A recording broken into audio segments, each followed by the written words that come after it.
Well, Joel Embiid might be coming back April 4th against the Heat. And this is why that could actually really help us for the playoffs. I'm not saying that Embiid's injury is a blessing in disguise, though you do gotta understand, the 2022-23 Miami Heat had a lot of injuries throughout the year. They were stuck down the 8th seed, and they made it to the NBA Finals, where they lost to the Denver Nuggets. But that would still be enough to break the 76ers' second-round playoff drought. The question is, though, can it happen? First of all, we need Embiid back ASAP. And second of all, we're also going to need our team to stay afloat. Right now, the Sixers are at the 7th seed spot. This is bad. Especially because our loss not only dropped us from 6 to 7, it put Milwaukee up from 3 to 2. And this is what I'm going to say. The Cavaliers are the one team that the Sixers can beat without Joel Embiid. So, realistically, the Cavaliers are a team that the Sixers want to play in the first round. We want to be playing the Cleveland Cavaliers. That's like the best case scenario for us. Even last year, I remember, the Sixers really wanted the Brooklyn Nets to get the 6th seed because 6 and 3 play each other, and the Sixers were going to beat the Nets. Whereas if the Sixers was stuck going up against a team like the Miami Heat, it's very likely the Miami Heat win that, especially considering how the Heat kicked their asses on April 6th. They were even saying that Philadelphia might even just hand the game to the Nets if it came down to that, to ensure that the Nets would get the 6th seed, relegating Miami to the play in the process. And listen, if Miami was playing the Sixers would be first round exits. We saw what the Heat did to the Bucks. We saw what the Heat did to the Knicks. We saw what the Heat did to the Celtics. They were a very dangerous team despite being an 8th seed. And the thing is, can Philadelphia be like that? But again, Cleveland is a team that we want to go up against. Because let's say that, we're going up against a team such as, I'll give the absolute doomsday scenario. Sixers are the 8th seed and are stuck with the Celtics. The Celtics are going to crush Joel Embiid. Joel Embiid can beat the Celtics consistently enough. We saw it happen in the second round last year. We saw it when the Celtics swept us in the first round. Listen, the Sixers, they can't make it to the Eastern Conference Finals. But they lasted so shows and won. 1983, I think 1982 even, was the last time the Sixers actually played the Celtics in the playoffs and beat them in a series. It's been brutal having to play the Celtics. And of course, that's the worst case scenario for the purposes of this video, because obviously, if the Sixers don't even make the playoffs, they die in the play-in, which is certainly possible. Because you gotta think how it's likely that, with the way things are going now, the Sixers are going to play and are likely going to be battling it out with a team like the Pacers, which the Pacers are better than the Sixers, realistically. Then it's either the Bulls or the Hawks, and I don't trust Philadelphia to beat either team, considering that Chicago has our number even when we have Joel Embiid. And the Hawks, we played them without Embiid. We played the Hawks close, but we still lost to the Hawks. So I don't trust Philadelphia to beat either one of those teams. But obviously, for the purpose of this video, the 8th seed is the absolute doomsday scenario that I'm considering, because obviously if the Sixers don't make the playoffs, then they don't make the playoffs, and none of this is happening if the Sixers don't make the playoffs. And again, if the Sixers don't make the playoffs, it's because they lose in the play-in tournament, because there is no way that with how bad a team like the Brooklyn Nets are, there's no way the Sixers fall down to that level unless we literally don't win a game. Which, considering how there's 16 more games to play, I'm not saying the Sixers look competent on the field. I'm not saying they play well. I'm not even saying that you can be mentally sane watching them. Watching the 76ers will make you want to smash your head through a wall. I've done it before. and sent really strange texts because I almost got a concussion from it. But the Sixers are not going to lose out. That's just not realistic. The Sixers, obviously, don't have to lose out for this to happen, because the thing about it is, realistically, all the Sixers need is like 38 wins to at least make it into the play-in tournament.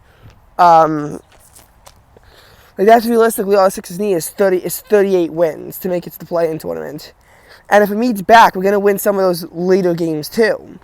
I think the Sixers can get to at least, I know that we've been playing like absolute garbage, but especially if Embiid can come back, I think the Sixers can get to 42 wins. A winning record. Play-in territory, yes, but a winning record nonetheless.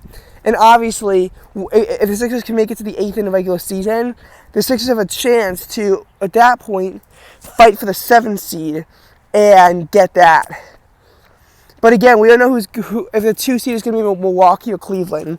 And I guess it could be Orlando, it could be the Knicks, it could be the Heat. But realistically, the battle for the 2 seed, it's realistically going to be between the Milwaukee Bucks and the Cleveland Cavaliers. The Sixers, we saw what the Bucks did to us. We played pretty good basketball against them, but then the Bucks caught up, and they wound up winning by 9, as the Sixers blew an 8-point halftime lead. So we saw what the Milwaukee Bucks can do. Cleveland is a team that we've beaten without Joel Embiid, so with Joel Embiid, it's going to be lethal. I think the Cavaliers are, a team where they go on these massive runs and they can beat these great teams, but then they just die out in utterly hilarious fashion. Honestly, it's possible the Cavaliers even turn into the Cowboys for this season, where they do great in the regular season, look really competent, and die out in the playoffs to a struggling team. And I know I just compared the Sixers to the Packers, but it's not a very valid comparison, but it is possible that happens. And if the Sixers can somehow come up to the 5 seed, it's probably the Magic, a team that I trust the Sixers to beat with Joel Embiid, or the Knicks, a team where I don't, because, yes, I get it. 3 of the 4 times we played the Knicks, we didn't have Embiid. But our worst loss was when we had Joel Embiid. 128-92, Embiid got smacked all night by the Knicks. When we played them again, it was 110-96. It was still a loss, but without Joel Embiid, we played them better. Then we beat them 79-73. Of course, then lost to them 106-79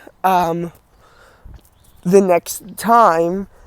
But the Knicks are a team that I don't think Joel Embiid can consistently beat, because that wasn't just like a fringe, 2-point game. It wasn't a close game. It was an absolute smacking. It was a 36-point loss. That's one of the most brutal losses that you could have in the NBA. That might honestly be the Sixers' worst loss this season. There are times that Philadelphia will do, really bad things and lose to an opponent by 21 or something crazy like that. But 36, it was a 36-point deficit at the end. And obviously throughout the whole game I kept thinking that the Knicks maybe could blow the lead. That didn't happen. It was brutal and agonizing. And that's why I really don't think that the Knicks, I think the Knicks would beat the Sixers. I think that the Sixers really, I guess if they can jump up to 5 and a Magic hold a 4 seed by some miracle, that could work out. But I think that the most realistic scenario is the Sixers are paired with the Cavaliers. And obviously, then the Sixers are probably playing the Bucks in the second round, if that's the case. It's possible that we don't play the Bucks, because if whoever the other team in that 2, 3, 6, 7 bracket is, so either I guess it could be the Pacers, it could be the Heat, could be the Knicks if they fall off, could even be the Magic. But first of all, the Magic is probably the only team at that point we could beat. Knicks we can't beat. Pacers we can't beat. Miami Heat we definitely can't beat, because they beat Joel Embiid. It's tough. I'm telling you, the path to getting into the Eastern Conference Finals, it would take a Cinderella run for the Philadelphia 76ers to do that. A Cinderella run. And obviously, you know, we've seen Cinderella runs. The Miami Heat almost had an amazing Cinderella run and it stopped them short in the finals. Same for the Florida Panthers. They're another team that, again, had an amazing Cinderella run that got stopped short in the, in the finals. We've even seen, you know, amazing Cinderella runs like the Texas Rangers of 2023 where they won a World Series as a wild card team. In the NFL, look at the 2020 Tampa Bay Buccaneers and their incredible Cinderella run. Cinderella runs can happen, but it's like a miracle. The Sixers would need a miracle. Considering how luck hasn't been on the Sixers side recently, as they've been getting consistently screwed over, I mean, just look at 2021, when the Sixers blew a 26-point lead in Game 5, and that was the reason why they lost the series to the Atlanta Hawks, who are a 5 seed, in the year that they were the 1 seed. So in the year the Sixers finally got the 1 seed, they finally won the division, they finally won out the conference, everyone thought the drought would end, they choked in embarrassing fashion to Atlanta, a 5 seed.